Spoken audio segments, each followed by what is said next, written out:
بسم اللہ الرحمن الرحیم۔ جی عورتیں اعتکاف اپنے گھر میں کر سکتی ہیں، جسے مسجد بیت کہتے ہیں، یعنی کہ گھر کی مسجد، وہ جگہ یہاں نماز کے لیے مخصوص کر لی ہے۔ حضرت ام عائشہ صدیقہ رضی اللہ تعالی عنہا ارشاد فرماتی ہیں کہ جب نبی پاک صلی اللہ علیہ وآلہ وسلم آپ نے پردہ فرمایا اور اس کے بعد ازواج مطہرات بھی اعتکاف فرمایا کرتی تھی۔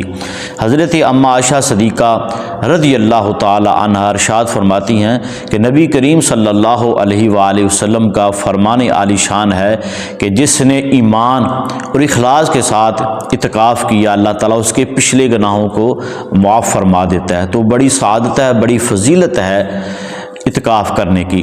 حضرت مولا کائنات شیر خدا کرم اللہ تعالیٰ وجہ الکریم ارشاد فرماتے ہیں کہ نبی کریم صلی اللہ علیہ وآلہ وسلم نے ارشاد فرمایا، جو 10 دن کا اعتکاف کرے، جو 10 دن کا اعتکاف کرے وہ ایسا ہے جیسے اس نے 2 حج 2 عمرے کیے۔ تو بڑی فضیلت ہے، بڑی سعادت ہے۔ مرد جو ہیں وہ مسجدوں میں اعتکاف کریں اور عورتیں جو ہیں وہ اپنے گھروں میں اعتکاف کریں۔ اور ایک اور مسئلہ میں عرض کرنا چاہتا ہوں کہ کسی کے گھر جا کر عورتیں اعتکاف نہیں کر سکتی، عورتیں اپنے اپنے گھروں میں اعتکاف کرے۔ اگر کسی کے گھر میں جا کر اعتکاف کرے گی تو اس کا اعتکاف نہیں ہوگا، اپنے اپنے گھروں میں اعتکاف کریں۔ مسجد بیت یعنی کہ جو نماز کے لیے مخصوص جگہ کر لی ہے وہاں اعتکاف کرے۔ اللہ تعالیٰ عمل کی توفیق عطا فرمائے۔